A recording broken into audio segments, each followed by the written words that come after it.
Mumbai hill ஸ்டேஷனில் இருக்க ஹோட்டலில் 204ல் அமானுஷ்யமான விஷயம் நடக்குதுன்னு ரிப்போர்ட்டர்ஸ் பிரியா மற்றும் ராகேஷுக்கு தெரிய வருது. ரெண்டு பேருமே அந்த 204 ரூமில் தங்கி இன்ட்ரெஸ்டிங்கான விஷயம் கிடைச்சா பேப்பரில் போடலாம்னு கிளம்பி அங்கே போகிறாங்க.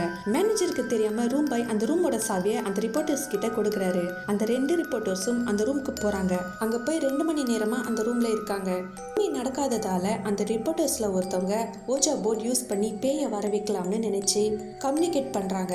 திடீர்னு அந்த ரிப்போர்ட்டர்ஸ்ல ஒருத்தவங்கள ஒரு உருவம் இழுத்துட்டு போய் அந்த ரூமோட கட்டில் கீழே விட்டுது. இதனால பயந்த அந்த ரிப்போர்ட்டர்ஸ் இங்கிருந்து போயிடலாம்னு ஓடி மெயின் டோர் போகிறாங்க. அங்க டோரே இல்லை. இதனால அவங்க சுயநினைவை இழந்து ரிப்போர்ட்டர்ஸ் ஒருத்தரை மாத்தி ஒருத்தர் கத்தியால குத்திக்கிறாங்க. அதுக்குள்ள பயந்து போன அந்த ரூம் பாய் நடந்த விஷயத்த மேனேஜர் கிட்ட சொல்லி அந்த 204 ரூமுக்கு மேனேஜரை கூட்டிட்டு வராரு. அந்த மேனேஜர் போய் உள்ள பாக்குறாரு. அங்க அந்த ரிப்போர்ட்டர்ஸ் 2 பேருமே உயிருக்கு போராடிட்டு இருக்காங்க. அதுக்கப்புறம் மேனேஜர் அந்த ரிப்போர்ட்டர்ஸை கூட்டிட்டு போய் ஹாஸ்பிட்டல்ல அட்மிட் பண்றாரு.